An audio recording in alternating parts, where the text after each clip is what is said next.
देख रहे हैं मिड कैप मंत्रा। हमारे साथ हैं 5 पैसा कैपिटल के सचिन गुप्ता। लेकिन पहले लेकर आते हैं मार्केट का मूड आपके सामने, जहां पर ऊपरी स्तरों से थोड़ा सा दबाव देखने को मिला है। सुबह से लेकर अब तक एक दायरे में ट्रेडिंग होते हुए दिखाई दे रही थी हरे निशान के साथ, लेकिन इस समय निफ्टी बिल्कुल फ्लैट हो चला है और दिन के लोअर लेवल्स पर कर रहा है कारोबार। बैंक निफ्टी सपोर्ट कर रहा है इस प्राइस मोमेंटम को जो हम निफ्टी में देख रहे हैं, क्योंकि बैंक निफ्टी लाल निशान में ऑलरेडी था और अब 0.25% लगभग नीचे ट्रेड कर रहा है। 350 पॉइंट की कमजोरी देखने को मिल रही है निफ्टी बैंक में, और निफ्टी बैंक की वजह से ही निफ्टी पर भी थोड़ा प्रेशर दिखाई दे रहा है क्लियरली। हालांकि mid cap small caps out perform करते हुए दिखाई दे रहे हैं। ये दोनों इंडेक्स भी दिन के ऊपरी स्तरों से थोड़ा थोड़ा हल्का जरूर हुए हैं, लेकिन अभी भी हरे निशान में है। 0.5% से ज्यादा की मजबूती है मिड कैप्स में। स्मॉल कैप इंडेक्स अभी भी 1% ऊपर है, हालांकि एक समय में 1.5% तक की तेजी थी। अच्छा, एनएससी स्टैट्स देखेंगे, साथ ही साथ निफ्टी बैंक और निफ्टी के कॉन्स्टिट्यूएंट्स भी देखेंगे जो मार्केट को नीचे ड्रैग कर रहे हैं। 1850 स्टॉक्स हैं एनएससी स्टैट्स आपके सामने जो तेजी के साथ कर रहे हैं ट्रेड। 748 स्टॉक्स जो गिरावट के साथ कर रहे हैं कारोबार। ब्रॉडर मार्केट में खरीदारी का असर देखने को मिल रहा है यहां, इसीलिए बढ़ने वाले स्टॉक्स की संख्या ज्यादा है। मिड कैप स्मॉल कैप की बाइंग का इंपैक्ट देखने को मिल रहा है। अच्छा, फटाफट से एक बार निफ्टी और निफ्टी बैंक के कॉन्स्टिट्यूएंट्स लेकर आते हैं आपके सामने, और उसके बाद सेक्टोरल परफॉर्मेंस देखेंगे। इनफैक्ट पहले सेक्टोरल परफॉर्मेंस ही देख लेते हैं आज के कारोबार में। इनफैक्ट अब थोड़ा सा प्रेशर दिखाई दे रहा है, क्योंकि Nifty bank, Nifty financials, Nifty FMCG अब से महज आधा घंटा पहले भी ये तीनों पॉकेट्स फ्लैट ट्रेड कर रही थी, लेकिन अब ऑलमोस्ट आधा % के लॉसेस देखने को मिल रहे हैं। मोमेंटम कहाँ है खरीदारी का, उसमें आपको दिखाई देंगे निफ्टी मेटल इंडेक्स जो कि 2% ऊपर है, निफ्टी रियल्टी 1.5% ऊपर है, 1.5% के आसपास की बढ़त बीएससी कैपिटल गुड इंडेक्स में देखने को मिल रही है। Oil and gas, IT, auto यहाँ भी 0.5-1% तक की बढ़त देखने को मिल रही है आज के कारोबार में। निफ्टी फार्मा इंडेक्स फ्लैट कारोबार कर रहा है आज के सेशन में। अब दिखाते हैं निफ्टी और निफ्टी बैंक के कॉन्स्टिट्यूएंट्स, और उसके बाद ट्रेडिंग स्ट्रैटेजीज पर करेंगे फोकस। पहले निफ्टी के कॉन्स्टिट्यूएंट्स दिखाते हैं, जो कि दिन के ऊपरी स्तरों से अगर आप तुलना करें तो लगभग 250 पॉइंट निफ्टी बैंक हल्का हुआ है और इस समय 24,600 के नीचे स्लिप होकर ट्रेड कर रहा है।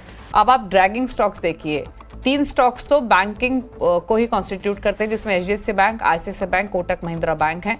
तो यही मेन रीजन है क्यों निफ्टी ऊपरी स्तरों से हल्का हुआ है, क्योंकि बैंक निफ्टी स्टॉक्स ड्रैग कर रहे हैं नीचे की तरफ। वहीं निफ्टी बैंक के कॉन्स्टिट्यूएंट्स देखेंगे तो एचडीएफसी बैंक 138 पॉइंट का नेगेटिव कंट्रीब्यूशन अकेला ही लैंड कर रहा है निफ्टी बैंक में। आईसीआईसीआई बैंक 95-96 अंकों का, कोटक महिंद्रा बैंक लगभग 50 अंकों का और एसबीआई 70 अंकों का नेगेटिव कंट्रीब्यूशन यहाँ पर लैंड करते हुए। तो ये रहे फिलहाल मार्केट का एक्शन, लेकिन अब स्ट्रैटेजीज क्या हो सकते हैं इस पर करते हैं बातचीत। 5 पैसा कैपिटल के सचिन गुप्ता है। सचिन जी नमस्कार, बताइए पहले तो निफ्टी बैंक निफ्टी पर राय। निफ्टी नीचे आया है, बैंक निफ्टी की वजह से कह सकते हैं, क्योंकि बैंक निफ्टी अब 350 पॉइंट नीचे ट्रेड कर रहा है, और कितना नीचे आने की प्रोबेबिलिटी दिख रही है। ट्रेडर्स रिमेनिंग सेशन के लिए किस तरीके से ट्रेड ले सकते हैं दोनों ही इंडेक्स पर?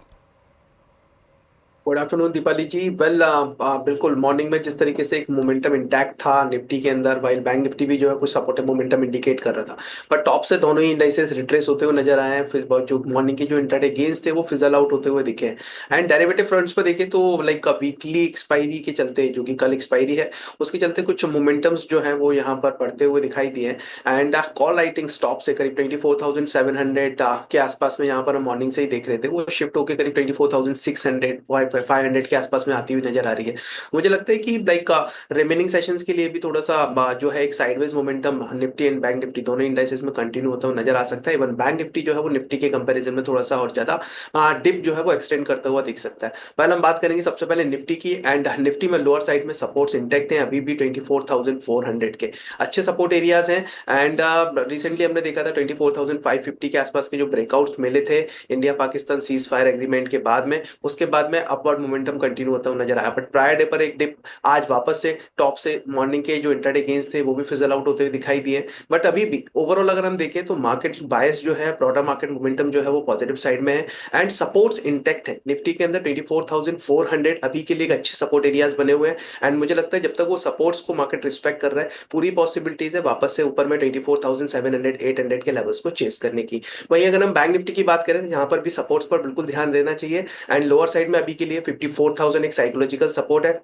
Followed by 53,700। सो ये दो important support areas bank Nifty में भी बने हुए हैं। हालांकि बैंक निफ्टी जो है में गेन अगर हम बात करें तो बहुत ज्यादा अपसाइड पोटेंशियल्स नजर नहीं आ रहा, बिकॉज मुझे लगता है निफ्टी के कंपैरिजन में बैंक निफ्टी जो है थोड़ा सा साइडवेज और अंडर परफॉर्म करता हुआ नजर आ सकता है कमिंग डेज के लिए। बट अभी भी लोअर साइड में सपोर्ट्स इंटैक्ट है, तो उन सपोर्ट्स के चलते मुझे लगता है यहाँ पर भी इनकेस कुछ फर्दर रिवर्सल्स मिलते हैं 54,800 के ऊपर अगर बैंक निफ्टी वापस सस्टेन होता है तो फिर पॉसिबली 55,600-700 वो रेंज देखने को मिल सकती है। So remaining of the sessions के लिए अगर हम बात करेंगे तो साइडवेज मोमेंटम ही एक्सपेक्टेड है। मुझे लगता है कि लाइक आज intraday trading point of view से इंडेक्स की जगह थोड़ा सा स्टॉक स्पेसिफिक मोमेंटम पर फोकस रखना चाहिए।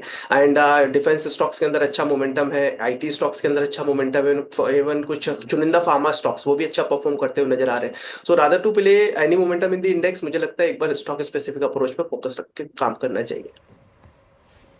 ओके, स्टॉक स्पेसिफिक अप्रोच रखें फिलहाल मार्केट में। तो फिर ट्रेड्स बताइए सचिन, कौन से रहेंगे आपकी तरफ से? बिल्कुल, तो पहला ट्रेड यहाँ पर जो सजेस्ट करूंगा, मुझे लगता है कि लाइक मेटल सेक्टर से जिंदाल स्टील में रहेगा। एक अच्छा सेटअप बनता हुआ नजर आ रहा है। रिसेंटली अगर हम देखें तो एक कंसोलिडेशन के ब्रेकआउट जो है वो स्टॉक के लिए अंदर बनते हुए दिखाई दे रहे हैं। सो जिंदाल स्टील में बाइंग करने की सलाह दूंगा एट करेंट मार्केट प्राइस से। लोअर साइड में एक स्टॉप लॉस 898 का रहेगा। अपसाइड टारगेट्स मुझे लग रहे हैं करीब 980 तक देखने को मिल सकते हैं। वहीं दूसरा स्टॉक जो है जो कि मुझे नजर आ रहा है एक अच्छा मोमेंटम्स यहाँ पर भी बनता हुआ लोअर साइड से अगर हम देखें तो एक रिकवरी मूव अटेम्प्ट करने के बाद आज करीब 4% के आसपास का स्टॉक गेन होल्ड करता हुआ नजर आ रहा है। एंड वो स्टॉक है एमसीएक्स। एमसीएक्स के अंदर भी एक अच्छा स्पॉट बना हुआ है। स्टॉक अपने ब्रेकआउट के वर्स्ट पर ही है और ये करंट मार्केट प्राइस से भी काफी अट्रैक्टिव नजर आ रहा है। यहाँ पर भी एक बार बाइंग इनिशिएट किया जा सकता है। एंड लोअर साइड में एक स्टॉप लॉस रहेगा 6015 का। अपसाइड पोटेंशियल टारगेट मुझे करीब 6480 6500 तक के लिए लग रहे हैं, जो कि कमिंग डेज में देखने को मिल सकते हैं। ओके, चलिए, तो ये रहे आपके लिए ट्रेड्स जो रेकमेंड किए गए हैं आपकी स्क्रीन पर। एमसीएक्स 4% ऊपर डेज हाई पर, यहाँ पर ट्रेड आप इनिशिएट कर सकते हैं। जिंदाल स्टील में ट्रेड आपको रेकमेंड किया गया है। लेकिन चलिए मिड कैप्स का हाल लेकर आते हैं आपके सामने। इंडेक्स तो आपने देखा है 0.60% के आसपास के बढ़त के साथ कारोबार कर रहा है। दिन के ऊपरी स्तरों को वापस से रिगेन करने की कोशिश करते हुए mid cap index sudden spurt अभी भी आते हुए दिखाई दिया है और इस समय इंडेक्स ऑलमोस्ट 1% ऊपर है। शुरुआत करेंगे मेटल्स के साथ, जहां पर सबसे ज़्यादा एक्शन है। 3.25% ऊपर हिंदुस्तान कॉपर है। सेल 4% ऊपर है। एनएमडीसी 4% ऊपर, 4% के आसपास की तेजी ही नाल्को में देखने को मिल रही है। शुगर स्टॉक्स, द्वारिकेश शुगर 6.5-7% ऊपर, 7.5% ऊपर डालमिया भारत शुगर, धामपुर शुगर 4.5% ऊपर, 3.25% ऊपर श्री रेणुका शुगर्स ट्रेड कर रहा है। आईटी में मजबूती, इंटेलेक्ट डिजाइन 7% ऊपर, 4% ऊपर सास्केन साइंस 3.5% ऊपर, 3% ऊपर मास्टेक कर रहा है कारोबार आज के सेशन में। रियल्टी स्टॉक्स में बाएंगे प्रेस्टीज 3.25% ऊपर, 3.25% ऊपर मैक्रोटेक, डीएलएफ 2% ऊपर, शोभा में 1% के आसपास की बढ़त देखने को मिलती है। अन्य स्टॉक्स देखें जो लूजिंग साइड पर है आज मिड कैप्स, उसमें कोरोमंडल इंटरनेशनल 3.5% नीचे, यूएस पॉल फाइनेंस 1% नीचे, पेटीएम रिकवर हो रहा है लोअर लेवल से, अब फ्लैट हो चला है और 1% नीचे कर रहा है ट्रेड। वहीं सरकारी डिफेंस स्पेस के स्टॉक्स आप देखेंगे जहां पर तेजी है, उसमें मैसगॉट डॉक 5% ऊपर, 17% ऊपर गार्डन री शिप बिल्डर्स, कोचिन शिपयार्ड 11% ऊपर, हिंदुस्तान एरोनॉटिक्स 2.5% ऊपर कारोबार कर रहा है आज के सेशन में। डिफेंस स्पेस के शेयर्स पर फोकस कर लेते हैं। यहाँ बताइए कोई स्टॉक ऐसा लग रहा है क्या जहाँ पर नई अपॉर्चुनिटी ली जा सकती है, क्योंकि जिस तेजी से ये स्टॉक्स चले हैं महज सचिन पिछले कुछ सेशंस में बहुत से इन्वेस्टर्स को, ट्रेडर्स को मौका भी नहीं मिला है एंट्री लेने का। कोई ऐसा स्टॉक लग रहा है जो रीसेंट मूव के बावजूद भी जहाँ पर कंफर्ट हो नई एंट्री लेने का? जी बिल्कुल, HAL ही लग रहा है। इवन अगर हम देखें as compare to other stocks like Mazagon, Cochin Shipyard, BEL, इन स्टॉक से कंपैरिजन में अगर हम यहाँ पर देखें तो यहाँ पर मुझे लगता है कि अभी भी एक स्ट्रेंथ बाकी है। और आज के ट्रेडिंग सेशंस में इवन एक छोटे से जो कंसोलिडेशन फेज था स्टॉक के अंदर करीब 4640 4650 के आसपास में, वो लेवल्स फर्दर ब्रेक होते हुए नजर आए हैं अलॉन्ग विद द वॉल्यूम्स। सो पिछले 2 ट्रेडिंग सेशन से यहाँ पर वॉल्यूम इनिशिएट होते हुए दिखाई दे रहे हैं। स्टॉक ऑलरेडी अपने 100-200 DMRs के ऊपर मूव कर रहा है। मुझे लग रहा है यहाँ पर जो है वो कमिंग डेज में स्ट्रेंथ और फर्दर कंटिन्यू हो सकती है। अपसाइड पोटेंशियल टारगेट जो है वो करीब 4900 तक मैं एक्सपेक्ट कर रहा हूँ, जो कि नियर टर्म में देखने को मिलना चाहिए। And so current market price से भी इवन अगर कोई चाहे फ्रेश पोजीशंस लेना तो ले सकता है। लोअर साइड में एक स्टॉप लॉस का जरूर ध्यान रखेंगे और स्टॉप लॉस रहेगा 4580 का। ओके, तो हिंदुस्तान एरोनॉटिक्स एक स्टॉक है जहां पर इन स्तरों पे भी खरीदारी की जा सकती है। यहाँ पर कंफर्ट है नई पोजीशन बनाने का। हालांकि ये स्टॉक भी चला है और इस समय 2.5% ऊपर कारोबार कर रहा है 3731 पर। 4900 के टारगेट, 4580 का स्टॉप लॉस, ये आप मेंटेन कर सके चल सकते हैं।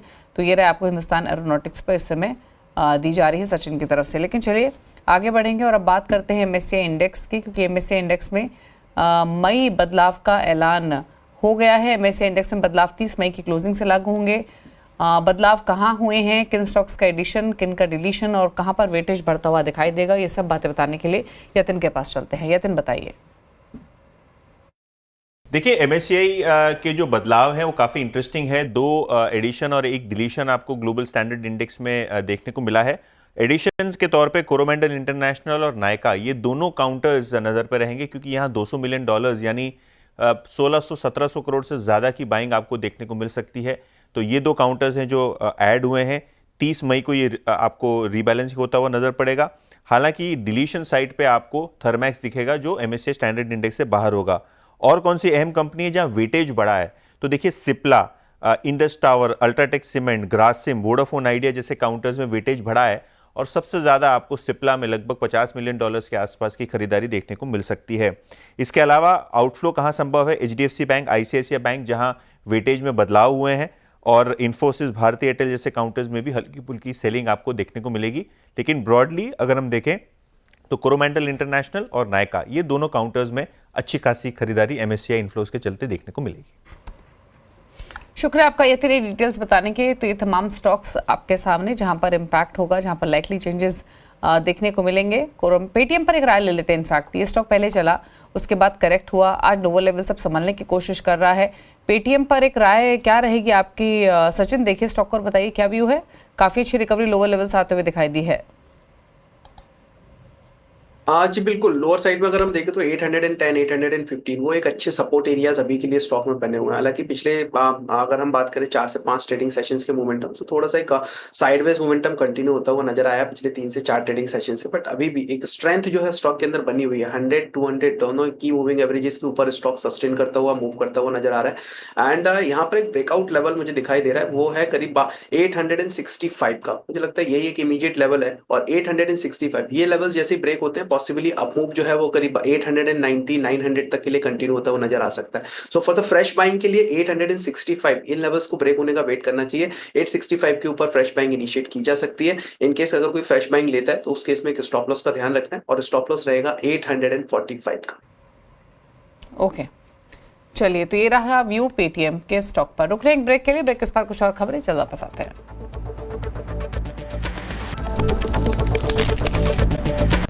आप देख रहे हैं मिड कैप मंत्रा। रुक करेंगे कुछ और खबरों का। दरअसल MTNL के बैंकों के लोन डिफॉल्ट के बाद शुक्रवार को कैबिनेट की अहम बैठक बुलाई गई है। कंपनी पर बैंकों के एक्शन से बचाने के लिए ये इंपॉर्टेंट मीटिंग होगी। क्या है डिटेल समझते हैं असीम मनचंदा से। असीम बताइए एग्जैक्टली क्या तैयारियां हैं MTNL को बैंकों से बचाने के लिए, या फिर क्या कदम उठाए जा सकते हैं लोन डिफॉल्ट को लेकर, क्या डिटेल्स?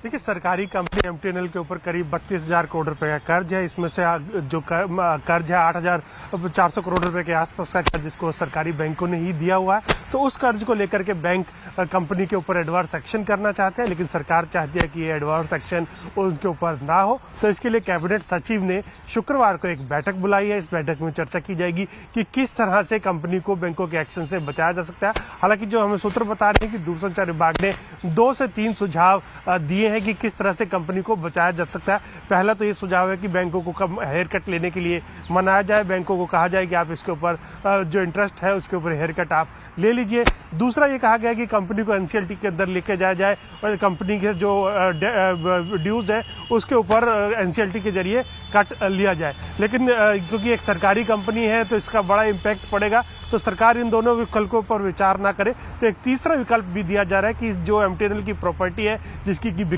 है, उसकी प्रॉपर्टी को housing and urban development ministry को ट्रांसफर कर दिया जाए, जो करंट उसकी मौजूदा वैल्यू है उसके हिसाब से, और ये उससे जो पैसा मिले उससे ये कर्ज चुका दिया जाए। हालांकि अभी कोई इसके ऊपर फाइनल डिसीजन नहीं हुआ है। शुक्रवार को ये फाइनल डिसीजन इसके ऊपर होगा। कैबिनेट सचिव की बैठक होने वाली है और उस बैठक के अंदर इसके ऊपर कोई फैसला अंतिम लिया जा सकता है। शुक्रिया आपका असीम में डिटेल्स बताने के लिए। तो फ्राइडे को जो मीटिंग होगी वहां कोई डिसीजन लिया जा सकता है, ऐसा एंटिसिपेट किया जा रहा है। स्टॉक हालांकि 4220 पर फिलहाल कारोबार करते हुए दिखाई दे रहा है। कोई बहुत ज़्यादा खास एक्शन नहीं है, लेकिन 1.5% ऊपर ट्रेड कर रहा है। चलिए कुछ और खबरों की तरफ कुछ और स्टॉक्स लेकर आते हैं आपके सामने और उन पर लेते हैं राय। और इनफैक्ट हमने PSU स्पेस के शेयर्स की तो बात की थी, एक स्टॉक लेकर आते हैं मैधानी का और इस पर एक राय ले लेते हैं। मिश्र धातु निगम, देखिए एक बार स्टॉक को और बताइए क्या राय रहेगी आपकी सचिन। मिश्र धातु निगम हाँ जी, बिल्कुल स्ट्रक्चर थोड़ा सा पॉजिटिव होता हुआ नजर आया है स्टॉक का। लोअर साइड से अगर हम देखें तो एक अच्छा रिकवरी मूव भी जो है वो स्टॉक ने यहाँ पर अटेम्प्ट किया है। आज भी एक अच्छी तेजी जो है स्टॉक के अंदर अलॉन्ग विद वॉल्यूम्स देखने को मिल रही है। तो मुझे लग रहा है ये अगर तेजी थोड़ी सी टिकाऊ रह सकती है। ऑन दी हायर साइड में जो लेवल्स नजर आ रहे हैं वो 395 400 तक के पॉसिबली देखने को मिलने चाहिए नियर टू शॉर्ट टर्म के अंदर। सो अगर जो लोग ऑलरेडी बाइंग में हैं वो बाइंग के मुझे लगता है कंटिन्यू कर सकते हैं। लोअर साइड में स्टॉप लॉस जरूर प्लेस करेंगे 360 का, वो फॉलो करना चाहिए। उसके साथ में अपसाइड में करीब 395 400 के टारगेट्स के लिए वेट किया जा सकता है। फॉर द फ्रेश बाइंग के लिए मैं स्टॉक को थोड़ा सा अवॉइड करना चाहूंगा बिकॉज ऑलरेडी एक अच्छा स्पॉट स्टॉक के अंदर आज देख चुके हैं। So risk and reward ratios fresh buying के लिए यहाँ पर फेवरेबल नहीं, बट जो लोग होल्ड कर रहे हैं वो पोजीशंस इंटैक्ट रख सकते हैं। ओके, तो पोजीशंस इंटैक्ट रख सकते हैं अगर आपने पोजीशन होल्ड की हुई है। स्टॉक दिन के ऊपरी स्तरों पर फिलहाल कारोबार कर रहा है। 10% के आसपास की बढ़त स्टॉक में देखने को मिल रही है। चलिए फटाफट से एक स्टॉक लेकर आते हैं मिश्र धातु के बाद हिंदुस्तान एरोनॉटिक्स का, क्योंकि यहाँ पर अर्निंग्स आए हैं और नंबर्स हर पैरामीटर पर एक्सपेक्टेशन से बेटर दिखाई दे रहे हैं। मुनाफा 3,977 करोड़ रहा है, 2,577 करोड़ का अनुमान था। ये एक जंप देखने को मिला है। सिमिलरली अगर आप रेवेन्यूज़ देखेंगे तो 13,700 करोड़ के रेवेन्यूज़ आए हैं, अनुमान था 13,118 करोड़ का। तो एक्सपेक्टेशन से बेटर ये आंकड़े आते हुए दिखाई दिए हैं। हालांकि अगर आप वाई बेसिस पे देखेंगे तो 7% के आसपास का ड्रॉप है रेवेन्यूज़ में, लेकिन जो आंकड़ा आया है वो एक्सपेक्टेशन से बेटर रहा है। प्रॉफिट्स में भी 7-8% का ड्रॉप वाई बेसिस पे देखने को मिल रहा है। तो अनुमान के मुकाबले बेहतर दिखाई दे रहे हैं। लेकिन अगर आप देखेंगे प्रीवियस यानी पिछले साल इसी क्वार्टर की परफॉर्मेंस के हिसाब से तो मुनाफे और रेवेन्यूज़ में थोड़ा डिप देखने को मिला है। स्टॉक मूव को एक्सटेंड करते हुए एक बार देखिए हिंदुस्तान एरोनॉटिक्स का। हालांकि सचिन आपने जिक्र किया भी था अभी थोड़ी देर पहले, एक ट्रेड रेकमेंड भी किया था। क्या व्यू है? अर्निंग्स भी आ चुके हैं, स्टॉक स्ट्रेंथ को होल्ड कर रहा है, क्या व्यू आपका इन स्तरों से? जी बिल्कुल, स्टॉक का व्यू जो है वो पॉजिटिव ही है। जिस तरीके से टेक्निकली यहाँ पर एक ब्रेकआउट आज के ट्रेडिंग सेशंस में देखने को मिला है एंड रिजल्ट्स नंबर्स भी आ चुके हैं जो कि फेवरेबल ही है। तो मुझे लगता है एक अच्छी स्ट्रेंथ जो है वो कमिंग डेज में स्टॉक के अंदर कंटिन्यू होती हुई नजर आ सकती है। पोजीशंस इनके पास है, पोजीशंस को इंटैक्ट रखिए। 4580 अभी के लिए एक शॉर्ट टर्म के लिए एक स्टॉप लॉस कंसिडर किया जा सकता है। टारगेट्स वही 4900 अभी के लिए मुझे लग रहा है टेक्निकली, तो उन टारगेट्स के लिए वेट कर सकते हैं। रुक रहे हैं, चलिए इसी के साथ एक ब्रेक के लिए लौटेंगे तो लेकर आएंगे खिलाड़ी नंबर 1 का अपडेट। चल वापस आते हैं।